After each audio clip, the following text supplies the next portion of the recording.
یا ایھا الذین آمنوا اتقوا اللہ حق تقاتہ۔ اب یہاں پر ہمیں غور کرنا ہوگا کہ تقوی کی حقیقت کیا ہے۔ اگرچہ ہم آیت البر کے آخر میں پڑھ چکے ہیں اولئک الذین صدقوا واولئک هم المتقون، وہاں پر وہ ایک حیولہ، ایک شخصیت، ایک کردار وہ ہمارے سامنے آ چکا ہے، متقی کون ہوتا ہے۔ لیکن یہ موقع مناسب ہے کہ یہ لفظی معنی اس کے کیا ہے۔ عام طور پر جو ترجمہ کیا جاتا ہے اللہ سے ڈرو، یہ اچھا ترجمہ نہیں ہے، اور چونکہ اکثر و بیشتر لوگوں نے یہی ترجمہ کیا اور قرآن میں بار بار آتا ہے اتقوا اللہ اتقوا اللہ اتقوا اللہ، تو عیسائیوں کو یہ کہنے کا موقع ملا کہ قرآن زیادہ اللہ کے خوف پر زور دیتا ہے، جبکہ مسیح نے اور جو بائبل ہے وہ اللہ کی محبت پر زور دیتی ہے۔ اعتراض کرنے کا انہیں موقع مل گیا۔ خوف کا لفظ قرآن کا خود عربی زبان کا لفظ ہے، قرآن مجید میں بھی آیا ہے فلا تخافوہم وخافونی، تم ان سے نہ ڈرو، اپنے دشمنوں سے نہ ڈرو، مجھ سے ڈرو۔ خوف کا لفظ بھی ہے۔ یخافون یوما تتقلب فیہ القلوب والابصار، وہ ڈرتے رہتے ہیں اس دن کے تصور سے جس دن کے نگاہیں اور دل الٹ جائیں گے، قیامت کا دن، حشر کا دن۔ تو خوف کا لفظ قرآن میں ہے، عربی زبان کا لفظ ہے۔ تقوی کے معنی خوف نہیں ہے، تقوی کے لفظی معنی بچنا۔ دیکھیے وقایقی، وقایتن اسے کہتے ہیں ثلاثی مجرد، اس میں معنی ہے وقایقی وقایتن کے کسی کو بچانا۔ اور آپ بڑی آسانی سے یاد رکھ سکیں گے کہ جو ہماری دعا ہے، جو سورہ بقرہ میں حج کی دعاؤں کے ضمن میں اہم ترین دعا کی حیثیت سے مذکور ہے، ربنا آتنا فی الدنیا حسنۃ وفی الآخرۃ حسنۃ وقنا عذاب النار، وقنا عذاب النار، اے اللہ ہمیں بچا آگ کے عذاب سے۔ تو وقایقی وقایتن کے معنی ہے کسی کو بچانا۔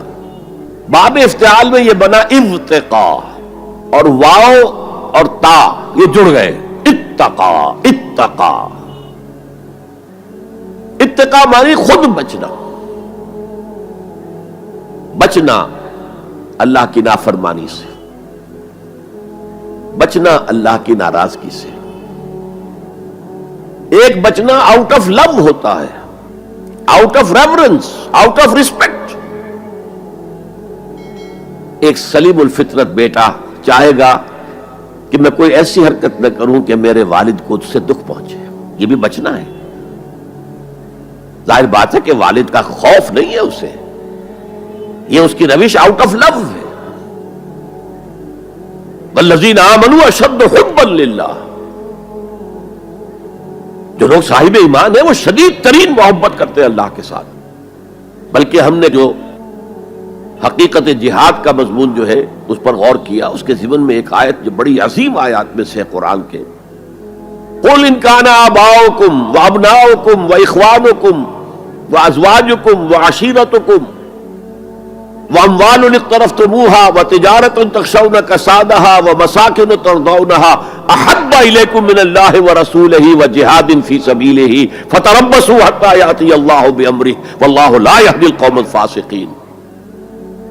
اے نبی ان سے کہہ دیجئے کہ اے لوگو، اگر تمہیں اپنے باپ اور اپنے بیٹے اور اپنے بھائی اور اپنے زوج، مرد کے لیے بیوی، بیوی کے لیے شوہر، اور اپنے رشتہ دار اور اپنے وہ مال جو تم نے بڑے محنت سے جمع کیے ہیں، اور اپنے وہ کاروبار جن میں کساد کا، سرد بازاری کا تمہیں خوف لاحق رہتا ہے، مندہ نہ ہو جائے، اور تمہارے وہ مکان جو تمہیں بہت محبوب ہیں، بہت سجایا ہے، بہت عمدہ فرنش کیا ہے، اعلیٰ ترین مکان بنایا ہے، اگر یہ 8 چیزیں زیادہ محبوب ہیں اللہ سے اور اس کے رسول سے اور اللہ کی راہ میں جہاد سے، فتربصوا، جاؤ، بیٹھے رہو، دفع ہو جاؤ، منتظر رہو، حتیٰ یاتی اللہ بامرہ، یہاں تک کہ اللہ اپنا فیصلہ سنا دے. واللہ لا یہدی القوم الفاسقین، اللہ ایسے فاسقوں کو ہدایت نہیں دیتا. تو در حقیقت یہ اللہ تعالیٰ کی محبت کے تحت ہے کہ اللہ اور اللہ کے ساتھ جو عہد وفا استوار کیا ہے، ایاک نعبد و ایاک نستعین، کہ آدمی پھونک پھونک کر قدم رکھے، کہیں میں اللہ کی کسی حد سے تجاوز نہ کر جاؤں، اللہ کی قائم کردہ کسی حد کو پھلانگ نہ جاؤں، کہیں ایسا نہ ہو کہ شریعت کا کوئی حکم میں پامال کر دوں. پھونک پھونک کر قدم رکھنا. لو سانس بھی آہستہ کہ نازک ہے بہت کام، آفاق کی اس کارگہ شیشہ گری کا. اس روش کا نام تقویٰ ہے. دنیا کا تقویٰ یہ ہے، آخرت کا تقویٰ یہ ہے آگ سے بچ جانا. نتیجہ ہے واتقوا النار الذی وقودها الناس والحجارہ، بچو اس آگ سے جس کا ایندھن بنیں گے انسان اور پتھر. یا ایھا الذین آمنوا قوا انفسکم واہلیکم نارا، اہل ایمان بچاؤ اپنے آپ کو اور اپنے اہل و عیال کو آگ سے. تو دنیا کا تقویٰ اور آخرت کا تقویٰ، یہ ہے تقویٰ کے لفظی معنی. بلکہ اس میں اضافہ کروں کچھ. ایک دفعہ حضرت عمر فاروق رضی اللہ تعالی عنہ کہ مجلس شورا میں یہ بحث چل نکلی تقویٰ کسے کہتے ہیں، ہاؤ ٹو ڈیفائن تقویٰ. سب حضرات نے اپنی اپنی رائے دی. حضرت ابی بن کعب رضی اللہ تعالی عنہ ایک انصاری صحابی ہیں جن کے بارے میں حضور نے فرمایا ہے کہ اقرأہم ابی بن کعب، میرے صحابہ میں قرآن کا سب سے بڑا جاننے والا ابی ابن کعب ہے. وہ خاموش بیٹھے ہوئے سن رہے تھے باتیں. حضرت عمر نے خاص طور پر کہا ابی آپ نے کچھ نکاح فرمائے. اب انہوں نے کہا کہ امیر المومنین دیکھیے، اگر کبھی آپ کو کسی ایسے جنگل میں سے گزرنا پڑے جس میں کوئی پگڈنڈی نہیں ہے، بڑی اونچی اونچی گھاس ہے اور قدم قدم پر خاردار جو ہیں جھاڑیاں ہیں، تو آپ کیسے گزریں گے؟ جسے میں بار بار کہہ رہا ہوں پھونک پھونک کر قدم رکھنا.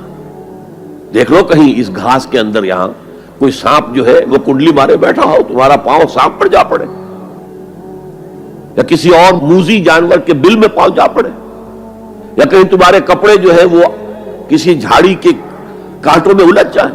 بچ بچ کر نکلنا، یہ تقویٰ ہے. یہ زندگی ایک سفر ہے، ہماری منزل آخرت ہے. جیسے حضور نے فرمایا انما الدنیا خلقت لکم وانتم خلقتم للآخرہ، یہ دنیا تمہارے لیے بنائی گئی ہے، تمہارے لیے برتنے کا سامان ہے، لیکن تمہیں آخرت کے لیے بنایا گیا ہے، یہ تمہارا گھر نہیں ہے. تو یہ ہے تقویٰ.